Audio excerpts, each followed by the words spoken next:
G'day YouTube, my name's Lance and welcome to Bundy Bear's Shed. Well, the weather report. Look, we're having a bit of a cold snap. It's 13 to 25, so it was a little bit overcast last week a little bit, and the temperatures, the lower temperatures stayed up there, but yeah, Jude took the big doona off the bed and then Saturday night in particular we had visitors and we stayed up drinking for a bit, and yeah, it was bloody chilly. Yeah, they were home about 10 o'clock, 10 p.m, and we were out saying hooray after sitting in the pool room, and it was a bit nipply, yeah. So anyway, the 13 to 25, beautiful sunny days, and yeah, it's good working weather. It's not too hot that you feel uncomfortable, and it's not too cold that you're yeah, sort of freezing up. Doesn't take much for us Queenslanders to bloody slow up in the cold, but anyway, look, it's a nice bit of weather. They said on the radio just before that we shouldn't expect any rain coming up, so which it's a bit of a shame, I suppose, but next weekend we won't be here.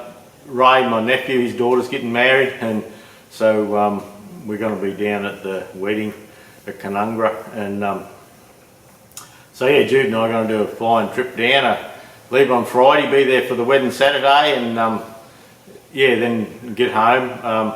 It's a long weekend in Queensland that weekend. I think it might be our Queen's birthday or something or other, I don't know. They root around with these holidays and I'm flat keeping up with it, to tell you the truth. But yeah, so we'll, I haven't done much on the tractors this week.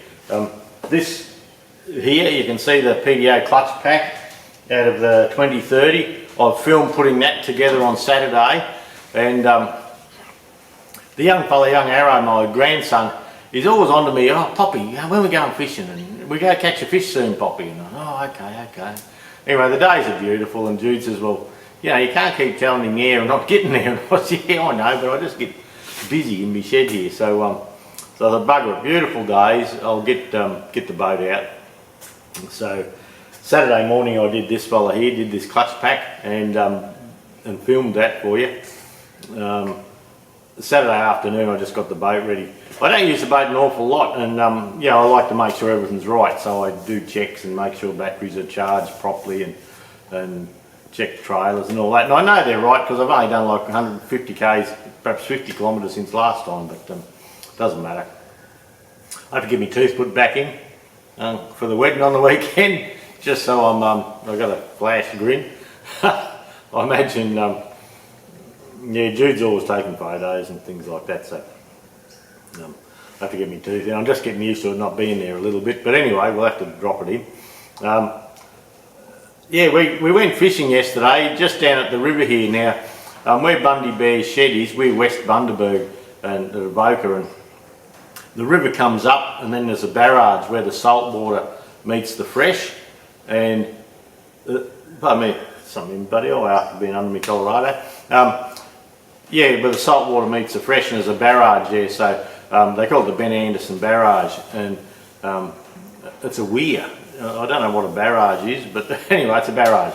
And on this side of it, on our side of it, it's fresh water, and they call it Sandy Hook, and the Sandy Hook Ski Club and all that there. And it's a nice little sandy place in the fresh water, and so I thought, rather than go down the coast and worry about what tide was doing when and all the wind and all that, I said to Jude, we might just pop it down the river here, which we've done in the past, and we've had a nice time. And so anyway, we got the boat going and got the fishing rod out, and the young fella, he'd had the end broken off his, so I went to BCF and I bought the grandkids a new fishing rod each, and yeah, off we went down fishing for the morning. And well, the morning ended up being about 2:30 when we got home yesterday, and look, it was great fun. I've got some photos on my phone that I'm going to try and put on the end of the stew. And the grandkids had never caught a fish ever, and you know, Arrow and I always bullshit each other along. You're going to catch a big one or a little? Oh, big one, Poppy. You know, I'm going to catch a whopper. And anyway, Tim, myself and Arrow, we're in the boat and the girls are back at the base. You know, we just set up a little base with the ute and the awnings out and a bit of shade, and I rang my mum, or Judy rang my mum, and yeah, she come down for the morning just to, so she's not left alone, give her somewhere to go, and yeah, be included. Now the old fella's not there, keep mum included in some of the stuff that goes on, and so yeah, they had a nice cuppa and a yarn for the morning, and then about lunchtime, 12 o'clock or so, we have a show in Australia called Landline, comes on the ABC at 12:30, and it's a show about rural life and farming and agriculture in Australia. And look, and Mum and Dad have watched Landline since I don't know when, so yeah, come 12:15, well, I better get going. And I said, oh yeah, oh, I might miss Landline. So she's heading off to watch Landline. So, but anyway, Tim and I and young Arrow, we were up the river there buggering around fishing, and we weren't doing particularly well. You know, if you ever fished with grandkids, you'll know that leaving the bait in is a problem. And so, yeah, I'm telling him, leave it there. You know, the fish can't bite it when it's in the boat or in the air or wherever. And so we weren't doing particularly well catching fish. So I said to Tim, I've done all right in the past just trolling. So I put this little troll on the back of me rod and chucked it out the back, and we're coming up past a few banks and all that, and I could see fish on the sounder. We've got a pretty flash bloody hummingbird thing. And anyway, I said to Tim, it wasn't going low enough, it was sitting a bit high in the water, and some places it was 7 metres, which is like 20 foot deep, I suppose. So I said, I might get another one put on, and with a bigger bib on the front, so as we motor along, it'll, you know, and the faster you go, the more it goes down, so you can get your speed. So just say the end of your rod's just quivering a bit, and that's where it's doing its little wriggly bit down the bottom. So I opened up the lure box and had a look, and I had one picked out, and Arrow says, the little fella says, no, this one, Poppy, I want this one on, I like this one. And I looked at it and I thought, what do you want that one for? Oh, this is a good one. So I was like, yeah, fuck, all right then. So just to amuse the little fella, I popped her on, and bugger me, got about 100 metres down the river, and bloody catfish grabbed it. So he might know more about fishing than we do, yeah, which wouldn't be hard. I'm a bit of a tractor bloke, not a fishing fella. So, but anyway, his first fish was a catfish, and it was about, look, I didn't measure it exactly, but the seat of the boat, you know, where you sit your arse there, it's about 13 inches wide, and it was about that roughly, probably 12, 13 inches long, something like that. And anyway, I got it out and I'm showing him, but catfish have, on the ones in Australia, the freshwater ones, on their side fins and the back, they have a spine. And oh geez, I got hit through the finger, through the hand here one time with one, and doesn't it bloody hurt? Bleeds and hurts. And so I'm telling him, you know, stay away, don't muck ass around with it. And I had a pair of pliers through the roof of the fish's mouth and got the hook off him. Anyway, no way was he coming near it. So anyway, Tim grabbed me camera and he grabbed me phone and he took a couple of photos just so we got proof of the little fella's first fish. So anyway, we didn't catch any more on the way back, just that one. And well, I had one on, and I in getting the fish on, then trying to get Arrow organised so he could do the winding in, because I don't need to catch any more fish in my life really. And yeah, well anyway, got off, so we missed the next one. So we went back to camp, and we hadn't realised, and we'd been out like 3 hours or something like that, bobbing around, but the little fella was good, no kicking up, whinging, carrying on. And his sister, Airy, well, she was getting worried, because she was back at the camp, and she was, oh, I don't know what, you know, Daddy and bloody Poppy, something might have happened to them up the river. Because when we went fishing, we said, you want to jump in here? And she said, no, she'd rather have a swim. So, but anyway, we didn't think we were going to be so long. So yeah, pulled back up at the camp there, and has a cuppa and a sandwich. Jude makes a samo, and getting ready to go again. Then the Fisheries pulled up and put the boat in, and he says, oh, is that your boat there, mate? I said, yeah, it is. And he says, you know, this is a stocked impoundment, and so there's rules. And I said, yeah, I'm aware of that. And he says, well, you've got to have a licence to fish here. And I said, yeah, I'm aware of that. And I said, I got one in the boat. He says, oh, well, I'd like to see it. And I said, yeah, all right. So, and just sheer arse, you know, my fishing permit, my freshwater impoundment permit was going to run out on the 5th of October. And I had a look the other day, because we got a couple of camping trips Jude and I want to do, and I had a look to see how our fishing permit was going, and it was running out. So just last week I renewed it, and for any fisheries, any water impoundment or stocked impoundment they call it, which is mainly your big water dams and all that in Australia, you've got to have a licence to fish in there. And they say they put the money back into restocking, and when you look on their website you can see they've put 75,000 fingerlings of this in and that. So anyway, so it costs $50 a year for myself and $50 a year for Judy to fish in a freshwater impoundment. So look, so that's all right.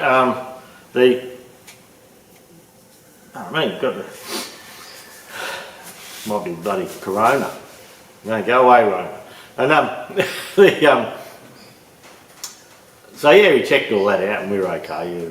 Off we went again, and so next thing Aries, well, she wanted to catch a fish because that young fella caught a fish. So off we went fishing again, but yeah, Tim, the young bloke, he didn't have a licence, so he wasn't allowed to come with us with the fisheries in the boat around the place. So Judy and I took the kids fishing, and I ended up getting a bit of a bang on a line, and I couldn't get Arrow to hang on to it. He was just buggering around like young blokes do, so I handed it over to Airy. I said, hey Jude, get this up to Airy, I think something will happen here in a minute. Well, bugger me, bang, we got this bloody catfish. And there's no fight in these catfish, these freshwater catfish. You know, when they come up near the boat, they can, you know, they'll take your drag away, but just dragging them along is like dragging a hunk of seaweed. And no go to them. And anyway, Airy's winding this fish, and the drag's going, so I clicked it up a couple of clicks, and oh, I can't, it's too hard. So Jude grabs it, and it was on Arrow's rod, and he's left-handed, so the rod's on the wrong way. Jude's wind, she says, I can't wind this thing either. And anyway, we buggered around and got this fish in, and look, it must have been about 15 inches long, like it was a bloody beauty catfish. We don't keep the catfish, we just put them back. Some people have ways of treating them and eating them and all that, but I'm just not even interested in buggering around like that. And but the interesting thing was while we were up the river fishing, this aquatic aircraft, you know, with the big floats on it, it come down and did a low pass, you know, along the river, and up she went again and out and around, and I thought, oh, that bloody thing would be scaring the fish away. Not that we were catching much anyway. And anyway, he come down and he was doing practice runs, and he'd actually land on the water. He'd scoot along on the water, then he'd bloody power up and off he'd go. And a heap of water had come off, but I don't know whether he was picking water up, like as in a crop duster, and then dumping it again, you know, doing a practice for the fire season, or I just don't know what was going on, but it was good to watch. And so he come and done a few runs, and anyway, by the time he did one run, I couldn't get my phone out of anything to take a happy snap or a video, and well, he ended up doing half a dozen runs. So I've got some footage of it, but I had to zoom the phone in, and because he'd been landing, the boat was going like this. So I'll try and tag that onto the end of this stew. It's pretty crap footage, but anyway, too bad, it's there. It's just, look, it was just interesting. And yeah, so we sat there and watched this plane do his practice runs, and he'd do a big loop around, and he'd come and he'd actually sort of land, and he'd be floating on the water, you know, motoring along on the water, then he'd bloody power up and off he'd go again. So so that was something interesting for the kids to look at and see, and well, interesting for us oldies too. So but if I can't get a bit of the footage on the end, I'll try and have a happy snap or something like that. I'll get something on the back with it, hopefully, and I'll try and put the kids' fish on the end there. I've got a couple of photos on my phone, so it's probably the wrong, you know, it's probably not 16:9 for the TV or computer screens, but anyway, a picture's a picture, and we'll get the kids' first fish out there. So one weekend they caught they both caught their first fish, and they were beauties. Yeah, not a little tiddler whiting or anything like that. These were humdingers, but anyway, that was yesterday. So we come home, come home from there and the power was out at home here. And after a big day out in the river, I said to Judith, I'm going to the pub and grab a box of beer. Just have a relaxing afternoon and have a beer and get the boat all tidied up and all that sort of thing. So we didn't know the power was out because we just unloading the boat and frigging around. I mean, didn't have any lights on, didn't need any on. And I went into the bottle and the power was out. But anyway, he had a battery FBOS machine, so I got me beer, so that's the important thing. I got a box of Great Northern heavy cans, and I come home and had a couple of beers and just had a bit of a relax for the afternoon. And so this morning I'm back up the shed. It's Monday morning, and look, must be about 8:30, 9 o'clock now. I'm probably running a bit late, but my Colorado ute, which you can just see over in the background there on the hoist, you can see the canopy there, and you can't actually see. I'll just loosen this off. There it is there on the hoist with the wheels off, and it's got 50,000 Ks on the clock, and it's a little bit over, which I was a little bit late doing the service last time, but the service intervals on the Colorados, a lot of these modern diesels, are 15,000 kilometres. So what would that be, 9,000 miles or something like that? Yeah, maybe. But anyway, I do mine, every vehicle on the place, I do them at 10,000 kilometres.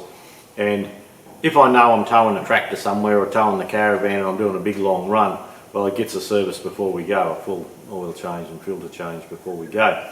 And so anyway, at the 40,000 K service, I noticed some of the shocky rubbers were a bit dicky, and I went downtown and I thought I'd try those Nolthane rubbers, on the shocky rubbers and all that, and I've heard a bit of a clunk in the back end here, and so I've just got it up on the hoist before, and on the suspension on the Colorado, I've got a heavy duty suspension kit put under for my towing, and I've got 600 kilo constant load springs in the back and 150 on the front. And when we're towing, like it's a really nice car to tow with, but it's a bit rough, but I don't care about that really. So anyway, it's got a full EFS suspension kit in it. And after I said last week about the Colorado running it, a little bit heavy, I rang Petter's Suspension and EFS and asked him about the price on a GVM upgrade, which was gross vehicle mass upgrade. And on the Colorado, they can take me from 3,150 kilograms. They can take me up to 3,400 or 3,500. But your gross combined mass doesn't change. So if you're allowed to carry 6 tonne total, that's you and your trailer and all that, and you increase the gross vehicle mass of your ute, well, by 500 kilograms, that 500 kilograms comes off your trailer. So anyway, I put these Nolthane shocky rubbers in, and that was just 10,000 Ks ago, and look, they are just rooted. And on this right hand side, last time when I put the rubbers in, on the right hand rear at the top, the nut and the washer had come off, and so I made sure I put it on and got a new nut and all that. Well, bugger me, it's missing again this time, and I know it was on tight. I put it on there. I know it was done properly. All the others are good. So and yeah, these rubbers, they're 7 years old now, I suppose. 7 years old, 50,000 Ks, and she's showing its wear. So yeah, it looks like I'll be driving the Triton to work this week. We're taking the Triton away on the weekend anyway, but I'm going to go back to the rubbers.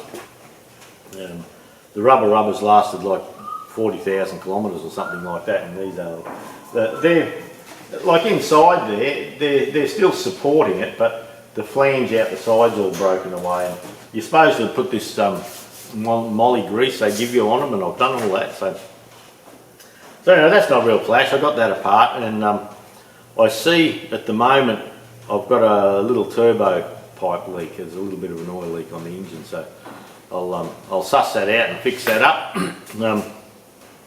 It's got a I've got a big HPD intercooler in the front of it for towing. So your normal intercooler is about so high and about 40 mil thick. Well, this is 60 mil thick and it's double, and big 2-inch pipes. And so for towing it's ideal. My temperatures coming into the engine are always nice and cool, but with some of the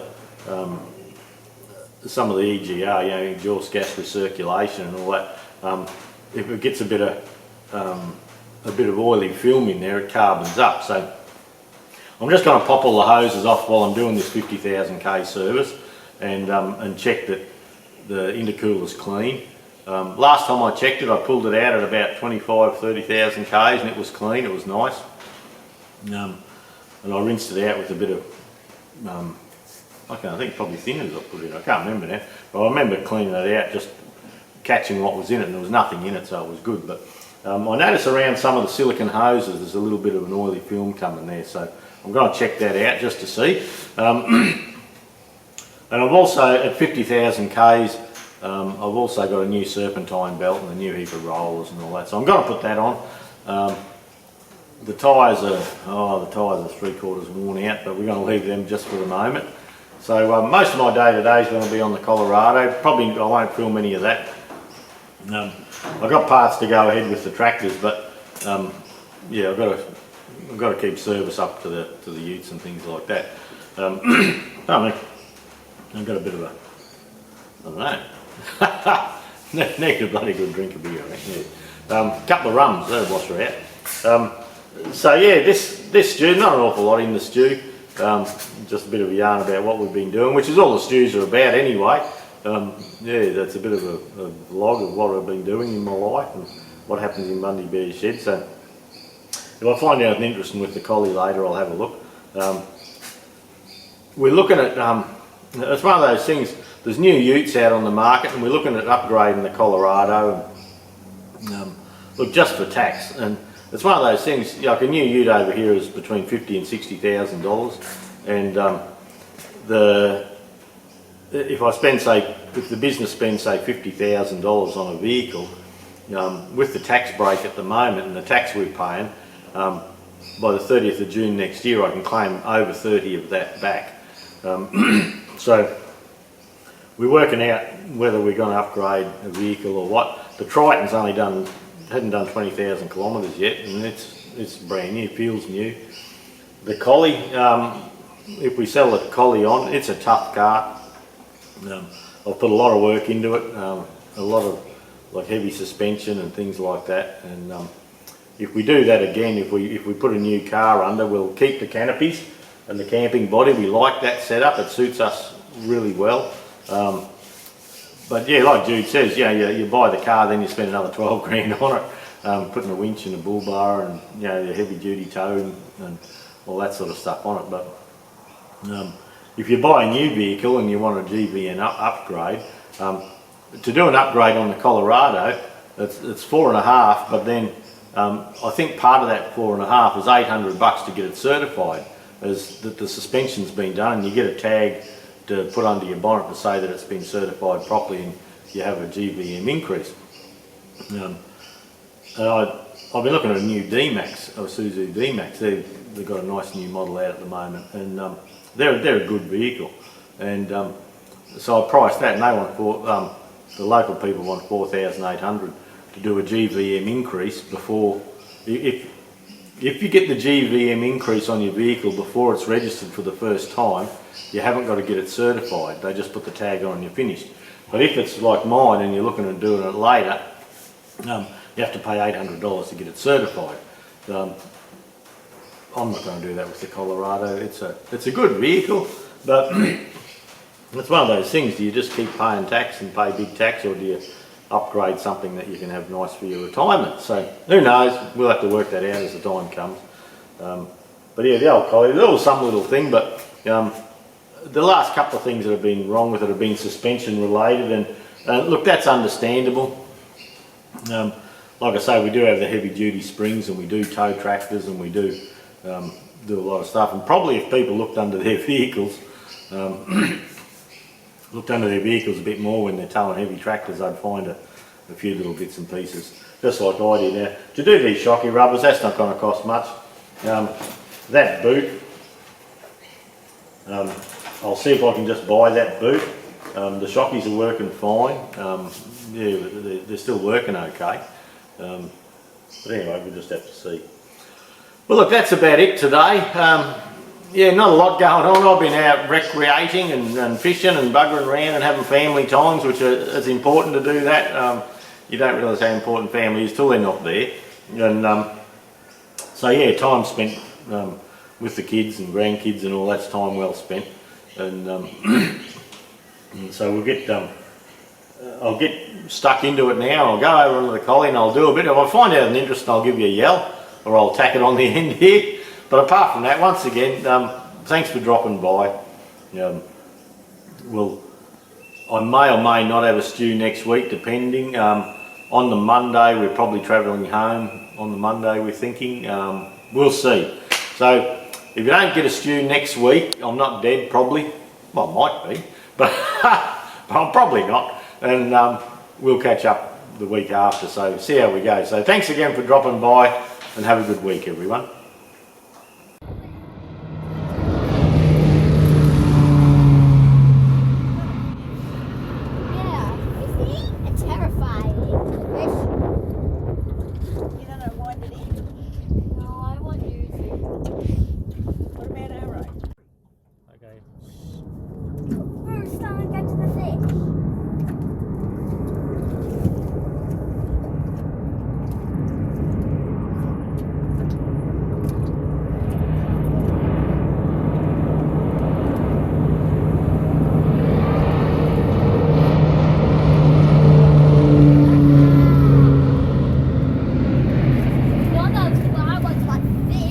And while that's happening, here we caught a fish.